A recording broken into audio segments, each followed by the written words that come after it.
What are recursive function, return values in JavaScript? Imagine a puzzle that keeps breaking itself into smaller pieces until it becomes simple enough to solve. That's what recursion is in programming. When you write a recursive function, it calls itself to handle parts of a problem. But what about the return values? How do they work in this process? That's what we're going to explore today. In JavaScript, a recursive function is a function that calls itself to solve a problem by breaking it into smaller versions of the same problem. The return value of a recursive function is what carries the result back through each call until the final answer appears. Think of it like passing a message back up a chain. Every recursive function needs a base case. This is the condition that stops the recursion. When the base case is met, the function returns a specific value directly.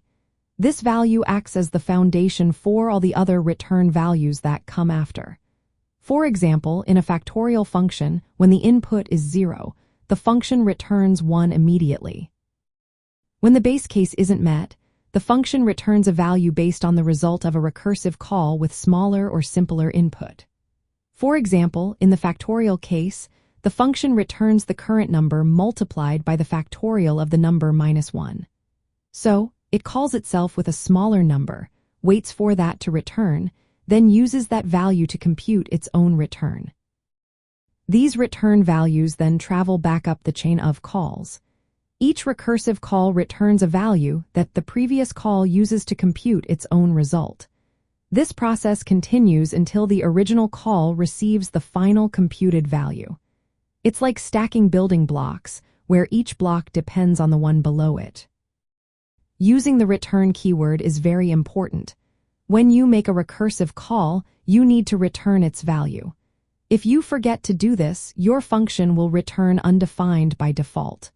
Without returning the recursive call's value, the whole process breaks down, and you won't get the right answer. Let's look at a simple example.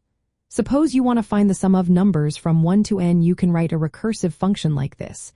If n is less than or equal to 1, return n directly. Otherwise, return n plus the sum of all numbers before it, which is sum n-1. The return value of sum n-1 is added to n, and that's what gets passed back up. When n reaches 1, the base case returns 1, and all the previous calls add up to give the total sum. Recursive functions can also return more complex data like arrays or objects. For example, if you want to sum all elements in an array, you can write a recursive function that adds the last element to the sum of the rest. Each call returns a number, and these numbers build up until the entire array has been summed. In summary, the return values in recursive functions start with a simple value at the base case and then build up through each recursive call. Properly using the return keyword ensures these values flow back correctly, allowing recursion to solve problems step by step. Understanding this process is key to mastering functions in JavaScript and writing efficient, clear code.